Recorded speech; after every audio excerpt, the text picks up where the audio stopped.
harimatana.lk හරිමතනින් පටන් ගමු. ඔයාගේ ජීවිතේ හදාගන්න අදත් ඔයා ඇවිල්ලා තියෙන්නේ හරිම තැනට. ඔයාගේ ජීවිතේ කරන්න ඕනේ කියලා දිග ලයිස්තුවක් තියාගන්න එපා. එතකොට ඒ එකක් හරි මගහැරුණොත් ඔයාට ලොකු දුකක් දැනෙනවා.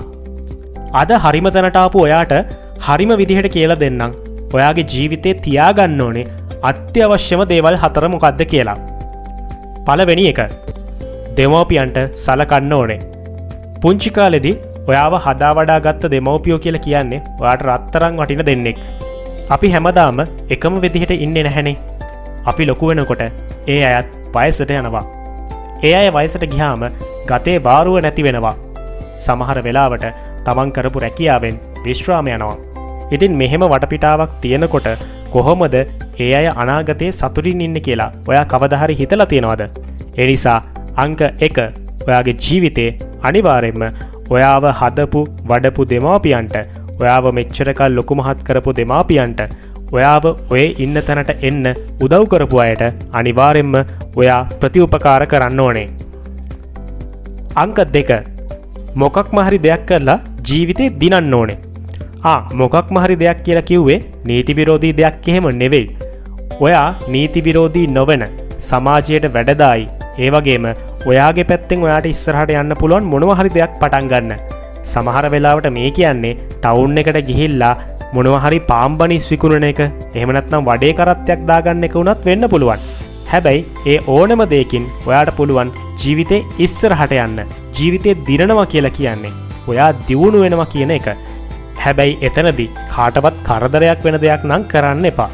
කලින් කිව්ව විදිහටම නීති විරෝධී දෙයක් වෙන්නත් බෑ, කාටවත් කරදරයක් වෙන දෙයක් වෙන්නත් බෑ. ඒ දෙකෙන් වෙනස් වෙලා ඔයාට ඕනම විදිහේ දෙයක් කරලා ජීවිතේ දිනන්න ඕනේ. අංක 3, ආසම වාහනේ ගන්න ඕනේ. ඔයාට ගෙදරින් වාහනයක් ලැබිලා තියෙන කෙනෙක් නම් ඔයා ගොඩක් වාසනාවන්තයි. හැබැයි ගෙදරින් ඒ වගේ වාහනයක් ගන්න තරම් වත්කමක් නැති කෙනෙක් නම් ඔයාට ලොකු ඉලක්කයක් තියෙන්න ඕනේ ඔයා කැමතිම වාහනේ ගන්න. ඔයා කැමතිම වාහනේ මොකක්ද? පහලින් කමෙන්ට් එකක් දාන්නකෝ. ඒක BMW එකක් වෙන්න පුළුවන්, i8 එකක් වෙන්න පුළුවන්, වෙසල් එකක් වෙන්න පුළුවන්. තව සමහරක් අය ඉන්නවා Lamborghini වලට කැමති. ඉතින් මේ විදිහට ඔයාට සිහින කාර් එකක් ඇති. තව කෙනෙක් ඉන්න පුළුවන් කාර් එක නෙවෙයි සිහින වාහනේ වෙන්නේ හොඳ බයික් එකක්. ඉතින් මේ විදිහට ඔයා කැමතිම වාහනේ ඔයාගෙම කරගන්න අනිවාර්යෙන්ම ඔයාට ප්ලෑන් එකක් තියෙන්න ඕනේ. ඔයාගේ ජීවිතේ ඔයා කරන්න ඕනේ දේවල් අතරින් අනිවාර්යෙන් ඒ දේත් කරන්නම ඕනේ. අංක 4, නැතිබරි මිනිස්සුන්ට, අසරණ සත්තුන්ට බොක්කෙන්ම උදව් කරන්න ඕනේ. මේ කියන්නේ මොකක්ද? ඔයා දෙමව්පියන්ට සලකලා මොකක් හරි දෙයකින් ජීවිතේ දිනලා ආසම වාහනේ අරගෙන යන ගමන් පාර අයිනේ බල්ලෙක් කන්න මුකුත් නැතුව බලාගෙන ඉන්නවා නම් මොකද කරන්න ඕනේ? එයාට බිස්කට් එකක් හරි යෝගට් එකක් හරි අරන් දෙන්න. ඒ වගේම ඔයාගේ ගෙදර කොතනකින් හරි ඔයාට පුළුවන් නම් ලෑල්ලක් හදලා ඒකට බත් ටිකක් දාන්න, ලේන්නු ටිකක් ඇවිල්ලා, කුරුල්ලෝ ටිකක් ඇවිල්ලා ඒ ටික කන්න පටන් ගන්නවා. ඒ වගේම තමයි නැතිබරි මිනිස්සුන්ට උදාහරණයක් විදිහට අපේ ලංකාවේ දැවැන්ත ව්‍යසනයක් ආවා දිත්වා කියලා.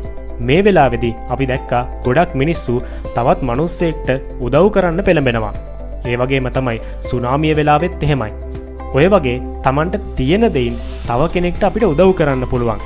සමහර වෙලාවට කෙනෙක් දෙන්නේ එක බත් පැකට් එකක් වෙන්න පුළුවන්. ඒ බත් පැකට් එකට වියදම රුපියල් 400ක් 500ක් වෙන්නත් පුළුවන්. නමුත් ඒ කරපු දෙයින් Tamanට ලොකු පිනක් ලැබෙනවා වගේම තමයි Tamanට හිතේ සතුට වැඩියෙන් ජීවත් වෙන්න අවස්ථාවක් වෙනවා. ඒ නිසා නැතිබරි මිනිස්සුන්ට වගේම අසරණ සතුන්ට බොක්කෙන්ම උදව් කරන්න පුළුවන් විදිහේ මිනිස්සෙක් වෙන්න. ඉතින් එහෙම කෙනෙක් වුණාම Tamanට Taman ගැන අභිමානයක් ඇති වෙනවා වගේම තමයි අනිත් අයටත් ඔයා ගැන හොඳ ඉමේජ් එකක් නිර්මාණය වෙනවා. මේ නිසා හොඳ පෞරුෂත්වයක් තියෙන, අනිත් අයගේ දුක දැනෙන, අනිත් අය ගැන සංවේදනයක් තියෙන මිනිස්සෙක් විදිහට ඔයාට සමාජයක් ඉදිරියේ ජීවත් වෙන්න හැකියාවක් ලැබෙනවා. මම කලින්ම කිව්වනේ ඔයාගේ ජීවිතේ ඔයා ලබා ගන්න ඕනේ කියලා දිග ලයිස්තුවක් තියාගන්න එපා. මෙන්න මේ කියන කරුණු කාරණා 4 හරියටම තියාගත්තොත් ඔයාට පුළුවන් සාර්ථක මිනිසෙක් වෙන්න. ආපහු සැරයක් සාරාංශගත කරොත් අංක 1 දෙමව්පියන්ට සලකන්න ඕනේ. අංක 2 මොකක්ම හරි දෙයක් කරලා ජීවිතේ දිනන්න ඕනේ. අංක 3 ආසම වාහනය ගන්න ඕනේ සහ අංක 4 නැතිබරු මිනිස්සුන්ට අසරණ සතුන්ට බොක්කෙම්ම උදව් කරන්න ඕනේ. මේ දේවල් 4 ඔයාගේ ජීවිතේ ප්‍රධාන ඉලක්ක විදිහට තියාගන්න. අනිවාර්යයෙන්ම ඔයාටත් පුළුවන් සාර්ථක කෙනෙක් වෙන්න. අපි නැවතත් හරිම තැනින් මුණ ගැහෙමු.